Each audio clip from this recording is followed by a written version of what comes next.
पवमानसंख्ययोजनदूरे बालातृणमेचकस्तस्य सालोमरकतरचितः सम्पदमचलां श्रियं च पुष्णातु आवृत्तियुग्मान्तरतो हरितमणिनिवहमेचके देशे हाटकताळी विपिनं हालाघटघटितविटपमाकलये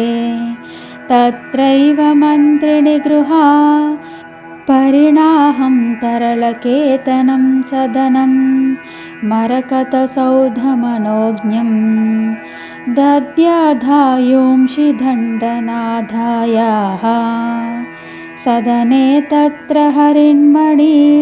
सङ्घटिते मण्डपे शतस्तम्भे कार्तस्वरमयि पीठे कनकमयाम्बूरुहकर्णिका मध्ये बिन्दुत्रिकोणवर्तुला षडास्रवृत्तद्वयान्विते चक्रे सञ्चारिणी दशोत्तरा शतान्नमनुराजकमलकलहंसी कोलवदनकुशेशयनयना कोकारिमण्डितकिरीटा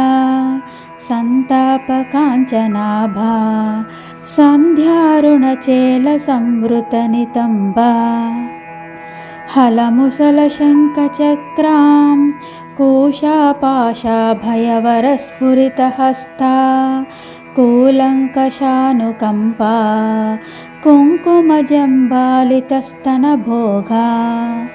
धूर्तानामतिदूरे वार्ते शेषावलग्नकमनीया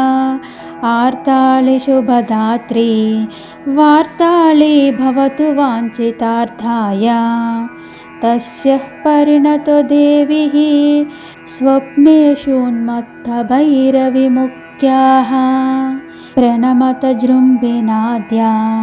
भैरववर्गांश हेतुकप्रमुखान्